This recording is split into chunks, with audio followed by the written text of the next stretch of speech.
Recording the session and we're going live on Facebook in 5 seconds.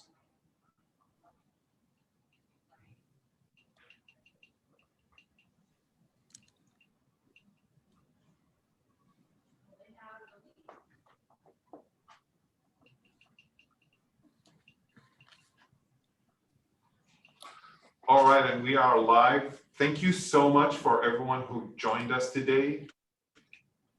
We have Mr. Robert and Miss Laura. And without further ado, I will give them the mic. And if you have any questions, we will be looking at our Facebook KW Share page. Please post your question and we will try to get to the question as soon as possible. And with that, the mic is all yours. Thank you so much. Okay, good afternoon, everyone. This is Laura Peterson with RERM. Today, I have the pleasure of introducing one of our panel attorneys, Robert Bergman, who has created some great information for you agents in regards to independent contracting and tax benefit. So I'm going to let Robert start, and I'm going to mute myself, and let's go. Hi, good afternoon, everyone. Thank you, Laura. I think the real thing to think about with being an independent contractor and the deductions you're taking, it reminds me of something one of my tax professors once told me about, God, I hate to say 40 years ago, but which is the bulls and bears make money, pigs get slaughtered, and that's sort of a phrase for the stock market. But what I found in going to tax seminars throughout the year, that's really the same thing that winds up happening with taking advantage of tax deductions. If you're reasonable with your tax deductions, you most likely are not going to get audited. If you are unreasonable with your tax deductions, most likely you will get audited. And just so you know, you're much more likely to get audited as an independent contractor than if you are an employee. So just a little background in terms of what you want to think about when we discuss some of these deductions. One of the other things in terms of following in your materials is in looking at it, one of the things that I think a lot of independent contractors forget is you've got to pay quarterly estimated taxes. And what winds up happening, especially for new people when they do it, is they get a little bit shocked. They wind up finding that they spend all their money and then all of a sudden it comes time for taxes and the bill is a lot higher than they think. So I think what you want to do is have a good CPA that can help you estimate your quarterly taxes so you're not surprised when the first one is due.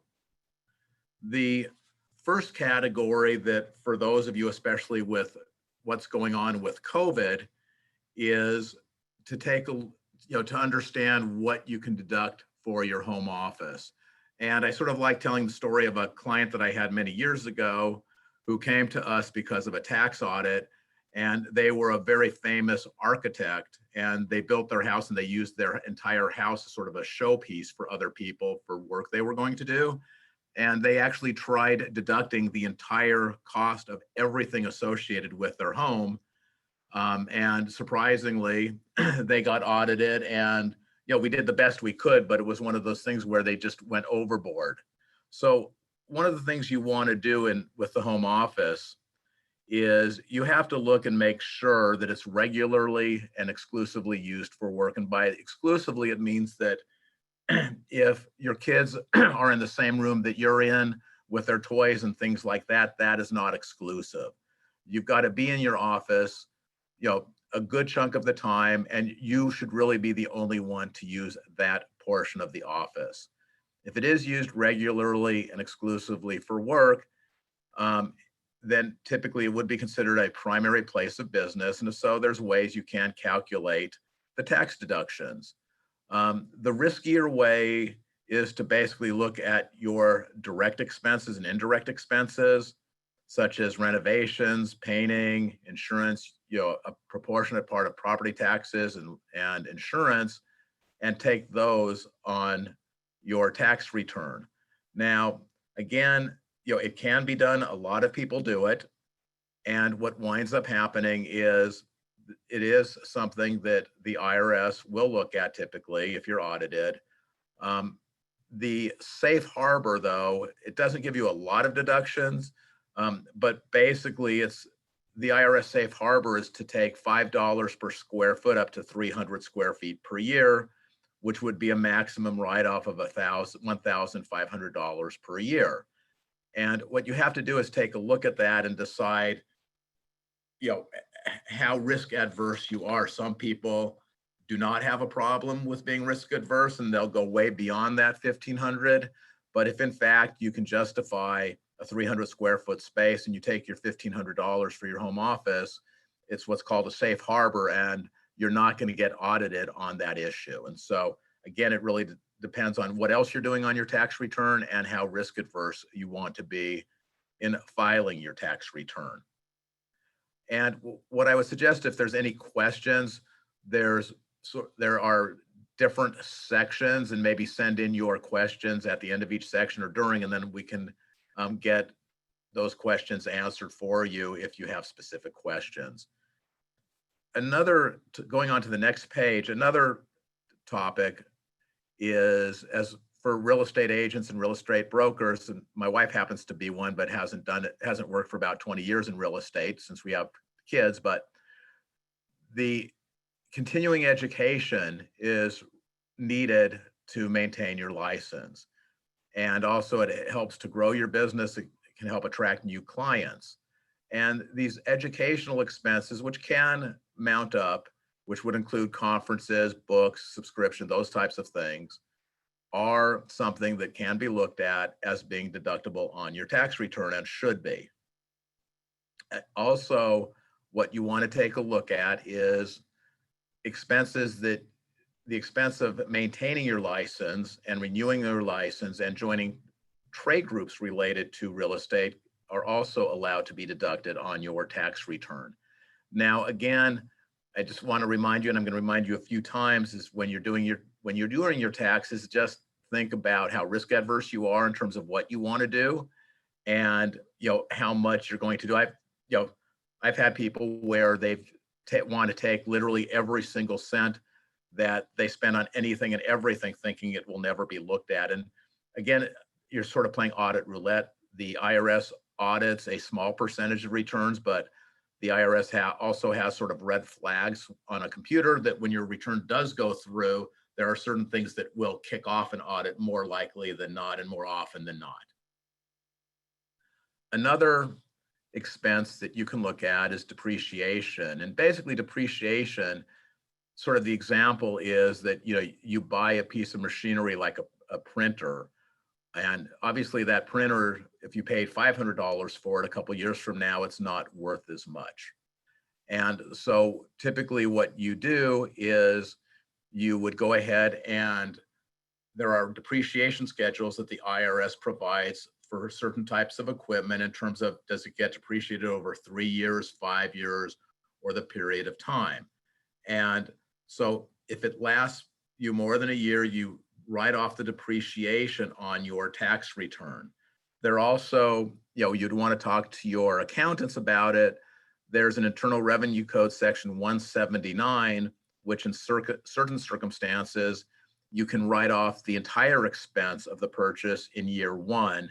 And so depending on your tax return and all of the items, it could make more sense to write it off all in year one versus spreading it out over the 3 to 5 years or whatever period the depreciation is covered.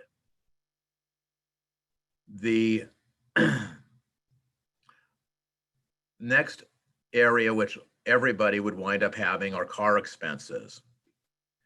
And again, basically, if you're using your car for work and it's for the work-related mileage, the IRS safe harbor for 2021 is using 56 cents per mile. And these rates are updated every year, and they do change every year. And if you do use the standard mileage rate, which is sort of the safe usage, and it's what the IRS would like to see, you cannot deduct any other actual costs for operating your car. And most people do use the standard mileage deduction rather than actual costs, only because it's easier and it is safer to do.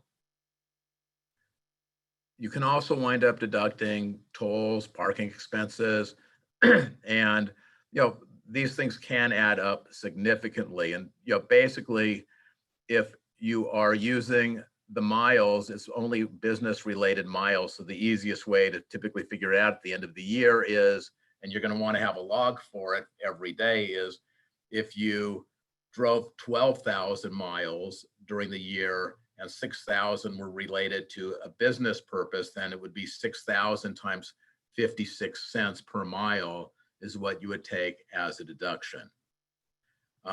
One of the things a lot of people will say, oh, good, I can write off my car payment. I have an $800 a month car payment. The IRS does not allow it. And you can, again, try deducting the actual costs of operating your automobile, which means you have to keep every gas receipt, every repair receipt. And again, it's just for business use. And so again, you want to make sure that you have what are called contemporaneous records, which would be records that you keep the same day or the next day, not what most people do 2 months or 3 months later. Robert, I have a question. Sure. Okay, if a car has, let's say, a label put around it, like with the real estate information, then, you see those cars that have the wraps. Can that be considered a higher deduction because it's basically advertising? Potentially. It's, it's one of those things where it's a gray area with the IRS in terms of, how much that is going to be. I mean, if you try saying that all of your car use is quote unquote advertising, again, that sort of goes back to the old saying in the stock market, the bulls and the bears make money, the pigs get slaughtered. If you take a reasonable number for the advertising, you probably have a chance of doing that.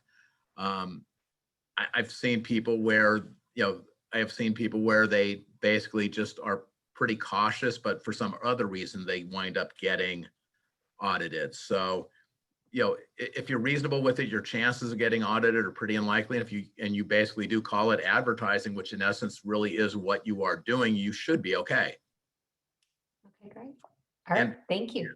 Yeah, and I think, and just so you know, what I've seen with clients where I have a client who is very aggressive on every aspect of his tax return.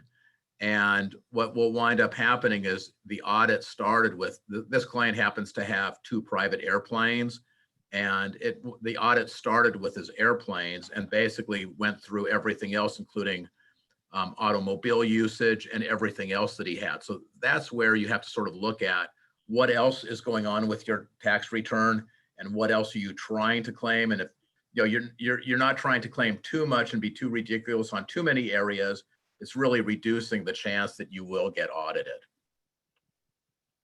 Okay, thank you. That's a good question. The next area is, everybody obviously nowadays has a cell phone. Unfortunately, I remember the day, not only before cell phones, when you'd have to go to the corner and use a payphone, but also remember when your cell phone was something that had a huge box underneath your seat in the car and an antenna on the car. But basically, with a cell phone, you can write off the portion of your cell phone bill which is used for business purposes. So, if you want to make it very simple, you would have 2, and some people do this, they have 2 separate cell phones, one for business use and one for personal use. And then that way you can write off the entire cost of the cell phone that is used for business use. But if it's combined, then you basically have to allocate how much of it was business, how much was personal. Typically, since your cell phone bill is going to be a few $100s a month, this is really not an item that the IRS is going to go after aggressively. But again, it all depends on what else you're doing. So, just be careful. Again, if you want to be totally safe, which a lot of people do, is have 2 separate cell phones, one business, one personal. On the next page, one of the next areas, and it's actually a pretty nice area, especially considering how expensive health insurance is. As an independent contractor, 100% of your health insurance premiums are deductible. It is subject to certain income limitations, but it still is a very nice deduction. And it also can cover your spouse and potentially your dependent children.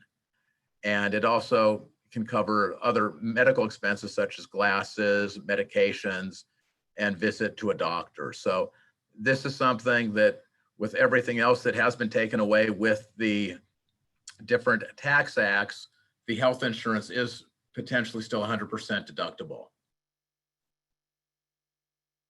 And then finally, in terms of deductions related to the business, typically many of you have or should have professional liability or E&O insurance, to cover, California, unfortunately, is the most litigious state in the United States, and the United States is the most litigious country in the world.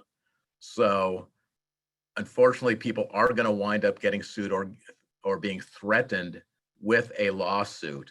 And so you do want to make sure you have appropriate coverage for your professional liability insurance, and this insurance is deductible.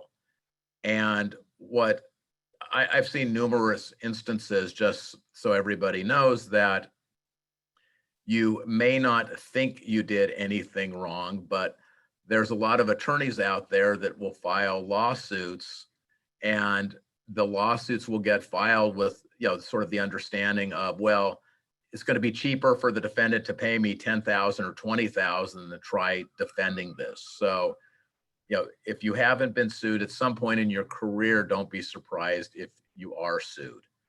And it happens more and more, especially one of the real ticket items, just so you know, is if you have your own website. I'm sure a lot of you have heard of the situation where there are people who will go into a restaurant and claim that it's not ADA compliant and they will sue. Well, now the latest issue is your website.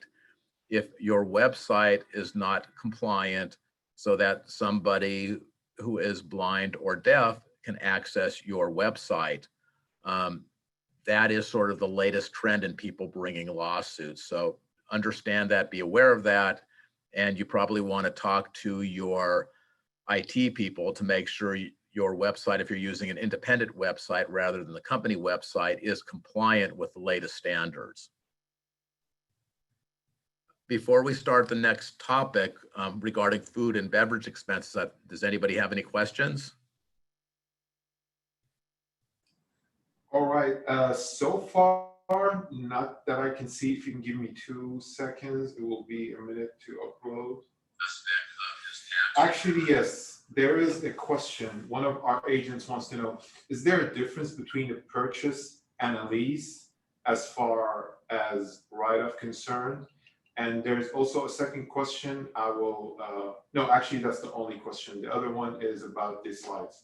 So again, the question is there a difference between a purchase and a lease as far as a write-off concerned? Thank you. In terms of a purchase versus a lease, the write-offs that you can take should not be any different. It's basically the standard mileage or actual expenses. But again, just like the payment for the car, the lease payment for the car would not be deductible either. So going on to the next topic, the food and beverage expense. And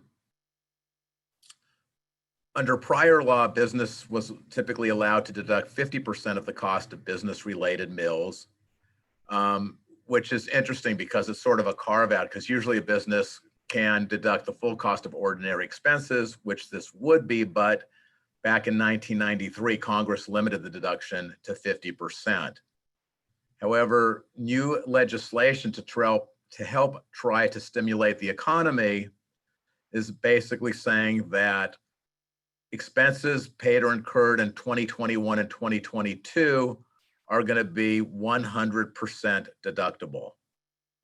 And one of the key things that they did, realizing that a lot of restaurants are only open for takeout, not for in dining, they basically, it talks about food or beverages provided by a restaurant, and it's by the restaurant, not in the restaurant. So this would apply when you take food out to have lunch or dinner with a client or potential client, as well as lunch or dinner when the restaurants reopen for in-person dining. And for the meal to be deductible, there's a few things that has to be ordinary and necessary. It can't be a lavish or extravagant lunch or dinner or breakfast. And by that, it just, be reasonable. If you're going out to a lunch or dinner or bringing it in, which costs $100, $150 a person, it's one thing if it's a really established client that refers you a lot of business or gives you a lot of business. It's another thing if it's a new client or you're quote unquote taking out friends and just deciding to try writing off the meal. So again, it's just being reasonable with what you do.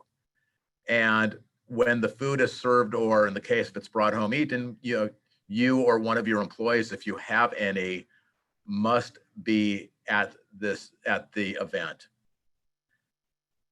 And again, it also you have to make sure that the food is provided to a customer, a prospective customer, a partner, somebody where it makes sense that this is a true entertainment or food and beverage expense that can be deductible. Now, what's interesting is back in 2019, I believe it was, where a lot of people, myself included, used to take clients to a Laker game, a Ram game, a Dodger game, and those expenses were deductible. Those expenses are no longer deductible at all. And so you have to be very careful. If you are doing that, you can no longer deduct it. And if you still are taking the people to a ball game or to the theater or something like that, and you have a meal, you need to make sure that there's a separate bill for the meal that's separate and apart from the cost of the tickets. Otherwise, those will not be deductible either. And what's interesting about this whole law in terms of for the food and beverage is what they're really hoping is that this will be a shot in the arm for the restaurant industry. It's probably going to help a little bit. Obviously, what would have helped a lot more is some federal assistance to the restaurant industry. But I won't comment on how our politicians do things, because I think, as we all can agree, some are good, some are bad. So Robert, I have a question. Sure. If you have a team of people and you do a once a week meeting and you decide, okay, I'm going to provide Starbucks one week and, tacos the next week, that is a write-off for the business, correct? Yes, it is. And the independent contract. Yes, and it's and you're being reasonable. If you wanted to bring food in from Spago's or something else, that would be a different issue. You mean I can't do a 12 people team of lunch at Morton's? You can, but whether or not you can write it off is another thing. I mean, bluntly, people do write off those meals all the time. Mm-hmm. And this is typically not an area that the meal exception where it really seems to get looked at that often. And I think there's so many other items where, because I think what's going to wind up happening is a lot of big theater fans and sports fans are going to find creative ways to still write off their tickets. I think those are the types of things where, the IRS is going to be looking at those issues. I mean, they know what's going on. They know what people do. As a matter of fact, it winds up the person who is now the commissioner of the IRS actually went to the NYU tax program the year before I did. And he and I have spoken for years and years and years. And we, over the years, we joke about what people do and how crazy people are. So this is a person who's had 35 plus years of real life experience of what people do. And I think the way I look at it, as a couple of years ago when I went to what's called the USC Tax Institute, and at that time, the Commissioner of the Internal Revenue Service was talking at lunch at one of the days, and his comment was, look, yes, we go after tax shelters, but the ones we really go after are the situation where people are trying to write off 5 different properties when they only own one. So if you're reasonable with what you do, your chances of getting audited are pretty slim. If you're unreasonable with what you do, your chances are pretty high. And, just so you understand, also, when you get audited and you can't substantiate it, there are interest penalties as well as underpayment penalties. And typically, by the time you get everything resolved, you will wind up owing more money in interest and penalties than you do for taxes. So it's something to be very, very wary of.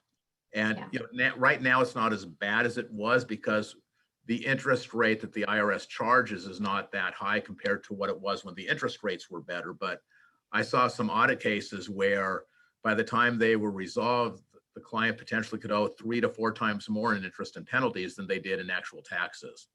Wow. Yeah, it's pretty scary. Wow.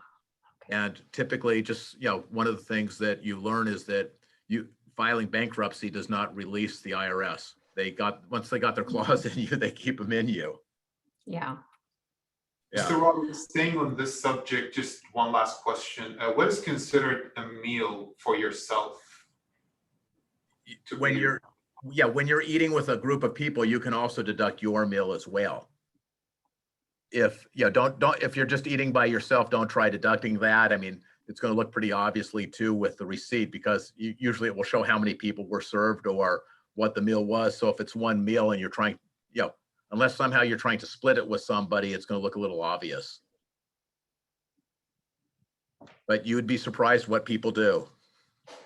I can only imagine. Thank you so much. I've actually seen things where somebody was actually, and it was something where they came to us because of an IRS audit, but they came to us because somebody said, hey, by the way, if they live on the West Coast, but if you want to quote unquote have an interest in this fishing boat on the East Coast, it's going to be a great write-off. And the person decided to do it. And what was really scary is this was a relatively bright person in every aspect of life other, it seemed, than taxes. And they thought, well, I'll never get caught. Why not get these deductions? And, it's not too hard for the IRS to figure out, you live in Los Angeles, but you're claiming a deduction for a fishing boat in North Carolina. Gee, how is that happening? So you would be surprised. It's the way I look at it is when my kids were younger, and anybody who has kids knows how often, when we were kids, our parents would catch us doing things, and you always wonder, how did they ever catch us? Did they have super sensitive hearing or eyesight? And then when you have, your own kids and you realize everything that they do, that they think they're so sneaky and it's just so easy to catch, it's relatively the same thing with the IRS. You'd be surprised. One question before we move on to business gifts. Sure. If someone has a home office and that home office has a bathroom that is exclusively to that office, can they add that as part of the deduction? It's sort of a gray area, but I mean, if it's just used exclusively as it, and that's what you're using, I mean, everyone has to go to the bathroom, so you probably can. Okay. Yeah, I mean, it's part of what you're using as your office. So I would say it's not being overly aggressive. It's just something they may look at, but most likely, again, if you're not, being too aggressive, it should be fine. Okay. Yeah. And then the next topic is deductibility of business gifts. And, unfortunately the cost, it's a $25 limit per person. So, if you want to give somebody the new Corvette Stingray, you're not going to be able to write off the full amount of it. You'll be able to write off $25 worth of it. And you also have to have contemporaneous records of it to detail what the amount spent was and why the gift was business related. And if you and your spouse want to give the same person a gift, it's $25 total, not $25 each. It's, it used to be a way to get around it, but the limit is so minor anyway. Most people typically seem to find a way, although this is not legal advice, to put it somewhere else. One of the other topics I was asked to discuss, and it's very brief, is unemployment benefits. Basically, it's pretty simple. Unemployment compensation is taxable for federal purposes, but not for California purposes. And I saved the best for last. First, the PPP loans. For a while when everyone took out their PPP loans last year, I don't know how many of you were keeping track of it, but literally the SBA was coming up with questions and answers and regulations literally every 2 weeks. And a lot of the times something that, applied in April, they changed it in May. Some of what they did, unfortunately not a lot of it, was try clarifying so that there was more certainty in terms of what was going to happen. And basically, it was not until December of last year that Congress made it clear that a forgiven PPP loan would not be taxable income. And as an example of what I mean by this is, right now the big thing is forgiving student loan debt indebtedness. And the way the Internal Revenue Code works is if you have a loan and the amount of the loan is forgiven, you have forgiveness of debt. If you have forgiveness of debt under, I believe it's section 108 of the Internal Revenue Code, let's say you have $50,000 of debt that is forgiven, that $50,000, you should receive a 1099 that shows that you received $50,000 worth of income. And so Congress finally made it clear that the forgiveness of the PPP loan is not going to be taxable income. Some clients have already received their letters from their bank and the SBA saying, everything is clear, it's been processed, it's been done. I know our bank literally just opened up their portal 2 weeks ago for loan forgiveness. So it just, it's one of those issues where, especially with the new second phase of the PPP loans, everybody is assuming that it will be treated the same, but until the SBA and or Congress comes up with definitive answers to it, it would make sense that it should be forgiven as well, but we really are not going to know until either Congress addresses it or the SBA addresses it. And then finally, I wanted to talk about Proposition 19. And so, what happened is the way this proposition was put on the ballot and the way they were sort of advertising it and going after things, they used as the example Lloyd Bridges and his sons, who, when Lloyd Bridges and his wife died, I think it was Bo Bridges, got a beach house in Malibu where he was paying, I think, $5,000 a year or some small amount in property taxes when had it not been a parent to child transfer and he had just bought the property, its fair market value, the property taxes would have been several $100,000. So one of the things that Prop 15 did, well, it used to be, or Prop 19, it used to be under what was called Proposition 58, that there was a parent-child exclusion and you could transfer a primary residence, no matter what the value was, and an additional $1 million worth of property. So now what they've done is they've somewhat expanded under Prop 19 the homeowner's exemption to people over 55, to disabled, victims of a wildfire or natural disaster, and now allow you to transfer county to county anywhere in the state of California within any of the 58 counties, where it used to be there were only, I believe, 10 counties had reciprocity with other counties. So you really had to be careful in terms of what you were going to do.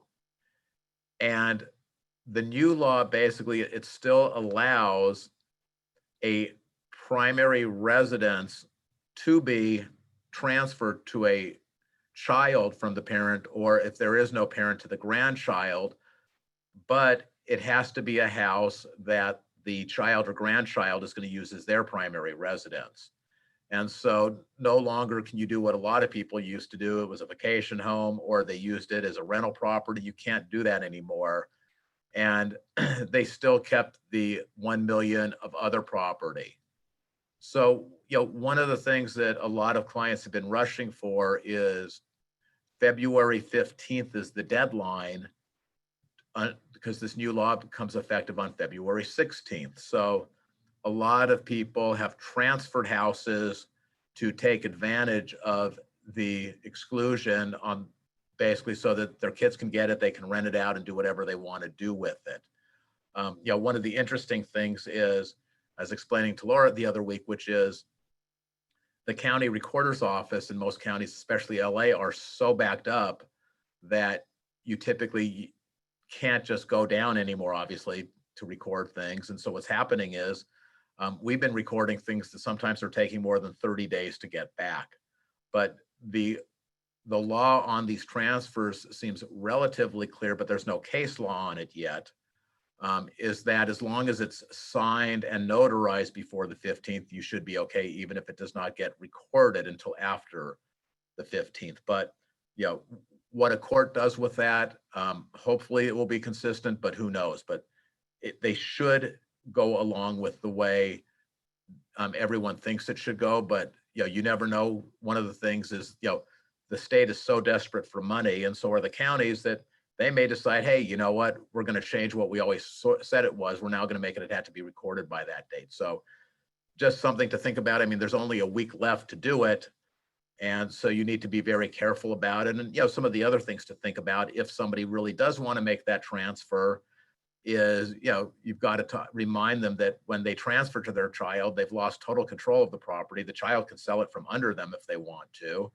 And if there's a large lawsuit against the child at some point, and they get a judgment against that child, whoever has sued that child and has the judgment potentially could foreclose on the property as part of the judgment. So it's not just something you want to take lightly. You really need to think through what it is that the client wants to accomplish. And it's not always the best thing to do to make the transfer, because there are certain tax benefits you can lose, as well as the potential liability.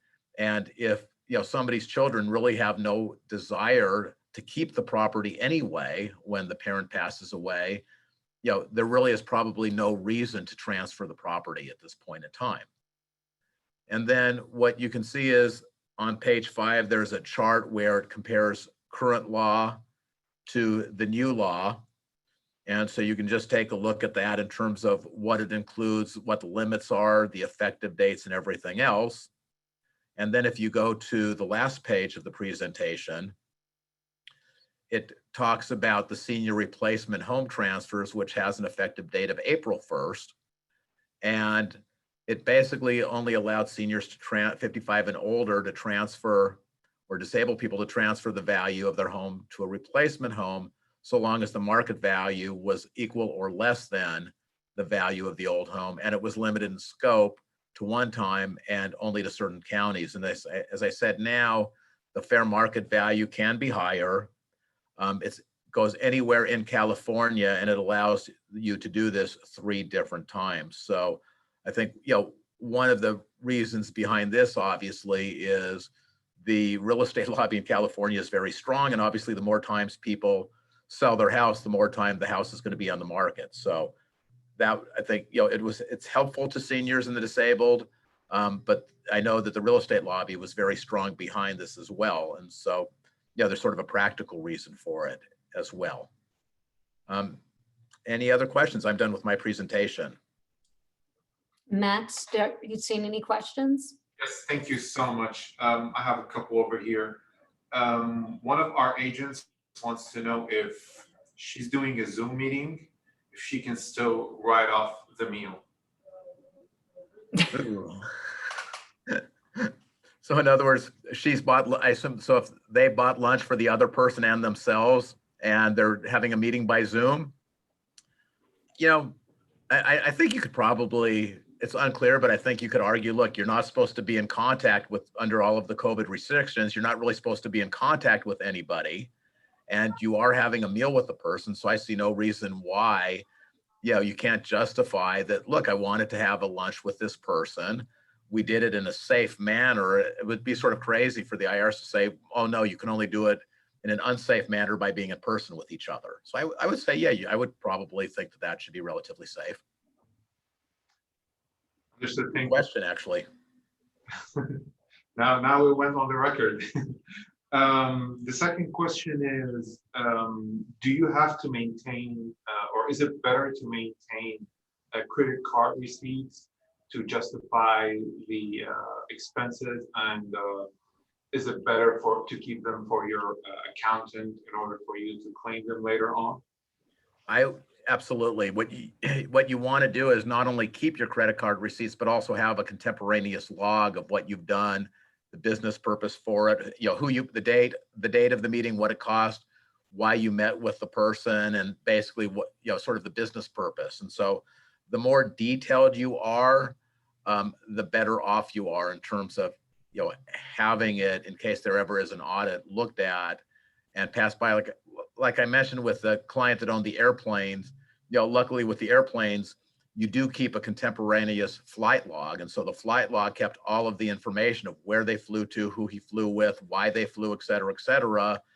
And that was one of the key factors for the IRS to back off quite a bit on what they were trying to change in the audit, because literally the records were kept every single day in terms of any flight that was taken. And so, I can't say it enough. Keep the credit card receipts as well as contemporaneous record of what was done.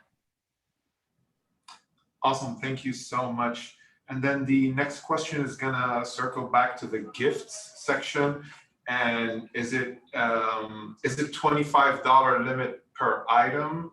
And does that apply to gifts like giveaways that you do through social media or emails, or does it have to be to a client that you're doing business with? Yeah, I think it would be hard to deduct a gift if you're doing it through social media randomly to just somebody. You could probably put it under the category of advertising rather than a gift. But in terms of the gift, you can't give one person 100 gifts at $25 each. It's basically each year you can give one person a gift of up to $25. Awesome, great, thank you so much. Laura, do you have any more questions or anything to follow up on? Any points that you wanted to revisit from the training before we end? Yes, thank you. Everyone, first of all, Robert, thank you so much. This is so informative. This is wonderful. I have sent the office this document in PDF format so it can be shared with everyone. You can reference back to it. As I said in the beginning, Robert is part of our panel of attorneys. So if you need a good tax attorney, please make sure that you reach out to the Legal Service Center and let us know, hey, I want to work with Robert. And if you need to retain him on an individual basis, he does offer a discounted rate. So we want to do everything that we can to support him and his firm. And also to do a little bit of advertising real quickly, besides just tax work, we also do business and real estate transactional work and litigation as well. Excellent. Yeah. That way I can write off. Yep, absolutely. All right. Well, thank you everyone so much. Robert, thank you. And if anyone has any questions, please call the Legal Service Center. The office managers know how to reach us. So everyone, please stay healthy and safe, and we'll talk soon. Thank you. Thank you, Robert. Thank you, Laura. On behalf of everyone that attended the class, and real quick, though, these documents, this PDF file is already uploaded to KW Shares. So you can go ahead, it's gonna be right below this video. You can go ahead and see it. If not, just refresh the page and go down. Kim Jordan have already posted these documents on KW Shares, and they are available to download at any time. Again, I would like to thank you so much. And then you can also go back to the training. This session will be on KW Shares, so you can go back and revisit it and watch whichever part you have missed and watch it from the beginning. Thank you so much, everyone. Thank you, Robert. Thank you, Laura. Have a great day. Thank you. Bye. Thank you. Bye-bye.